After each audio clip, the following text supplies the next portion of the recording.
In 1992, at the Consumer Electronics Show, people looked over and saw a video of what looked like Mario's floating head doing stuff on a screen. Well, they assumed it was some sort of video advertising some sort of new Nintendo console, so they decided to go over and see what's going on. Well, they walk over, Mario looks straight at them and asks them what their name is.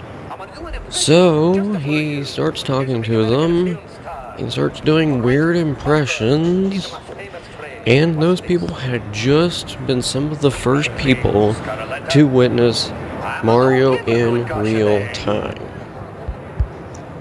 Today I'm going to be exploring Mario's floating disembodied head. Hope you enjoy.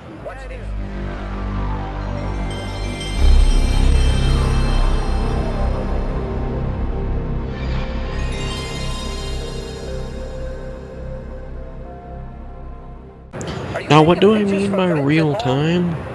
Well, every time the guy did something, such as move his head, mouth, blink his eyes, stuff like that, the corresponding action would happen to Mario almost immediately on the receiving end of the crowd.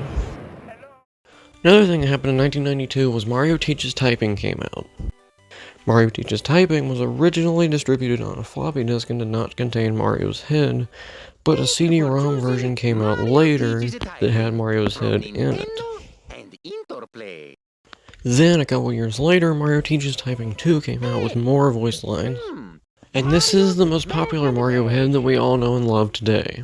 You see, his voice lines were so weird and some of them so creepy that if you change them around slightly, you can get some pretty funny memes out of this.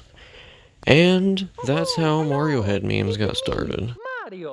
Now, the Mario Head that you definitely know would be the one in Super Mario 64 that you get to move its face. But that's a different model and a different idea altogether, since he really doesn't talk except the press start to play audio, which I don't even know if it's his head or if it's just kind of playing.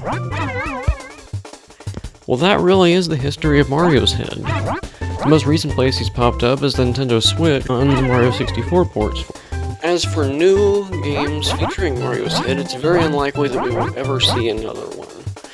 Mostly just because Mario's head was created out of limitations. The limitation to display Mario's entire 3D body, and then defaulting to just displaying his head, because just displaying his foot would kind of be weird.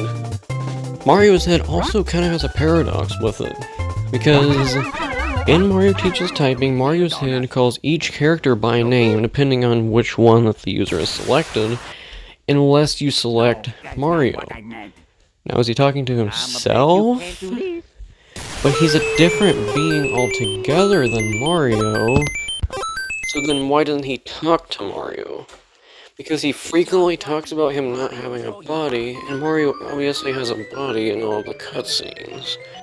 So the question I ask you as we end this video, if you think that Mario's head is its own being entirely, like and subscribe.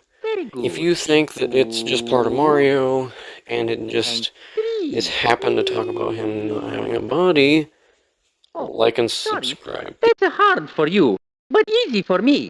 You know why? I ain't got nobody. Get it? Nobody?